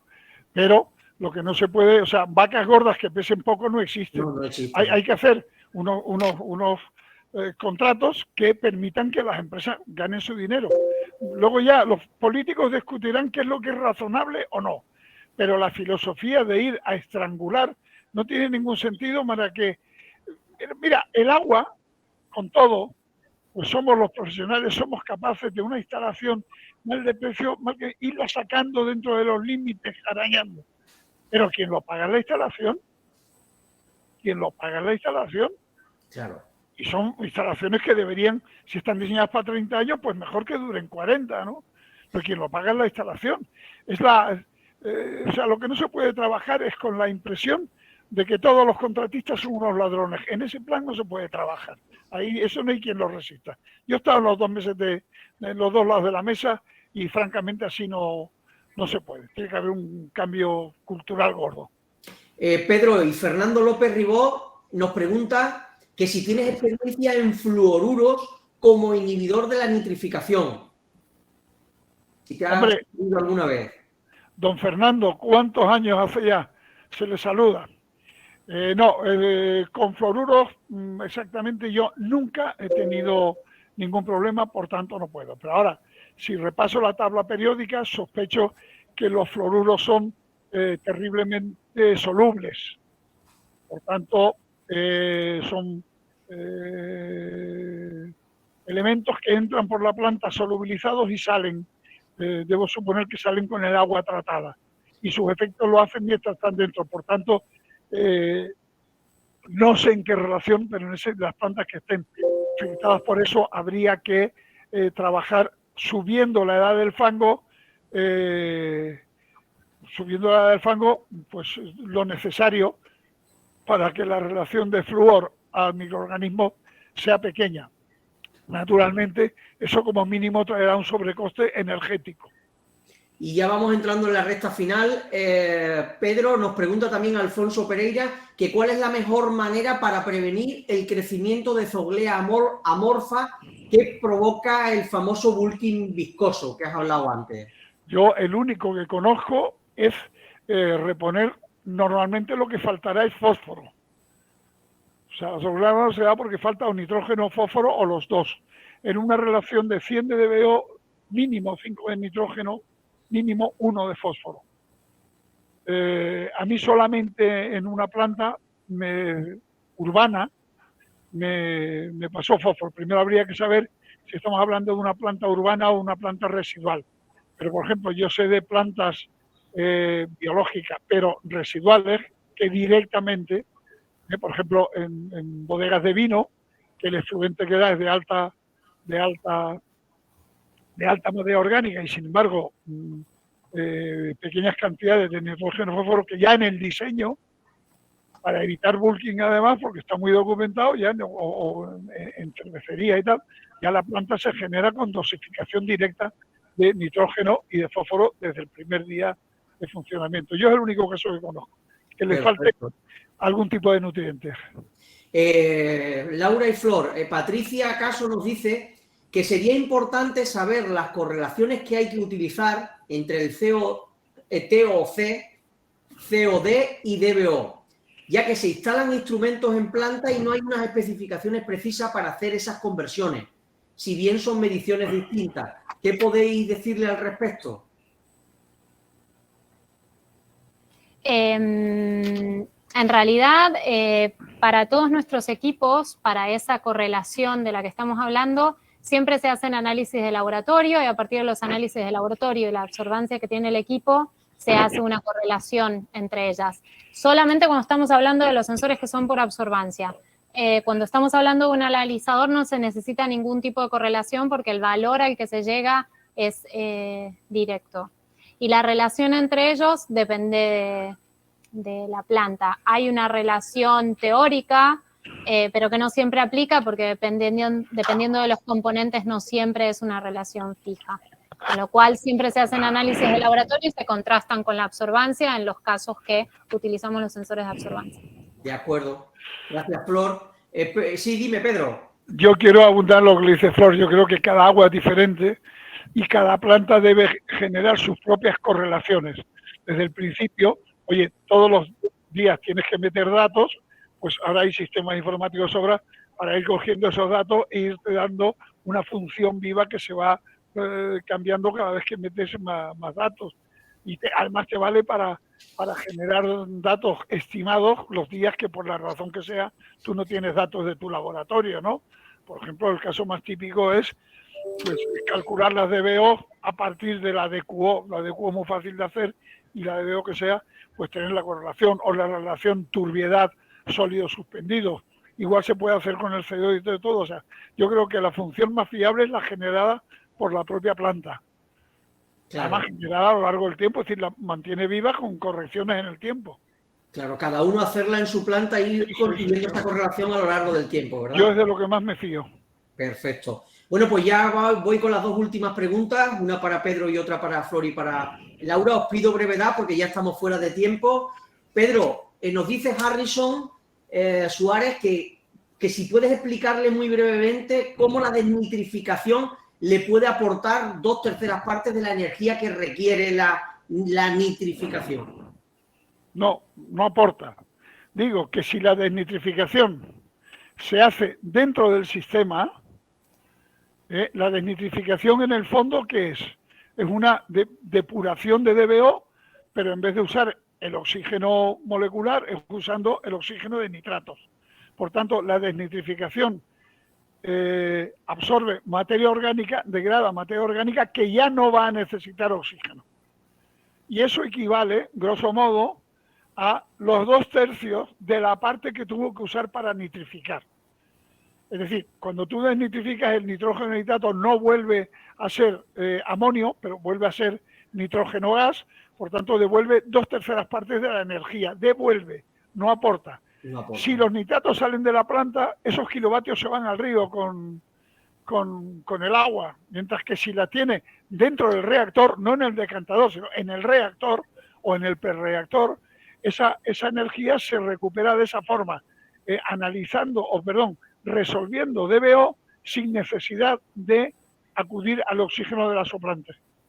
De acuerdo, gracias, Pedro. Y si tiene algún problema, mi correo me puede escribir. Estupendo. Ya para terminar, o bien Flor o Laura, nos dice Patricia Caso que si podíais comentar muy brevemente sobre los sensores portátiles de los que disponéis. Unas pinceladas rápidas. Sí. El sensor portátil del que disponemos, bueno, es un sensor, es que ahora no, desafortunadamente no he traído ninguno, pero es un sensor muy pequeñito que a ver si Flor tiene alguno en el laboratorio, les permite conectar tanto sensores de laboratorio como sensores de proceso.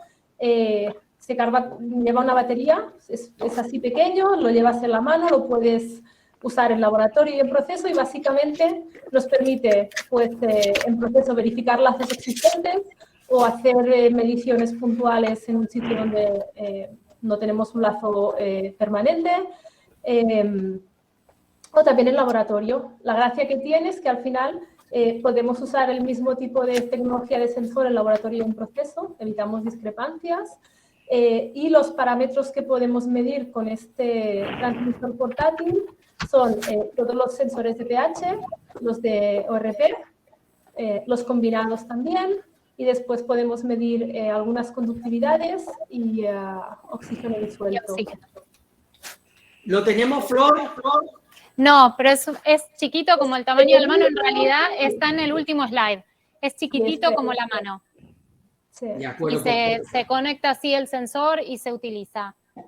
No, en el anteúltimo. No, en la anterior. Es este de aquí. Este que está abajo del celular y Sí. tiene exactamente ese tamaño porque al lado del celular es más o menos de este tamaño. Sí, Se además agarra con la mano.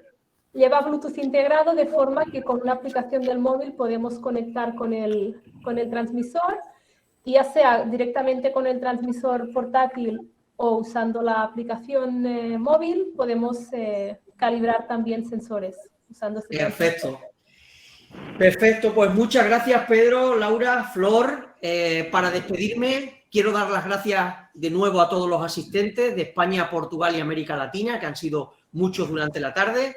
De nuevo pensamos que ha sido muy provechoso este tiempo que hemos pasado juntos. Dar las gracias a Pedro Polo por su formidable masterclass y su colaboración de forma totalmente desinteresada.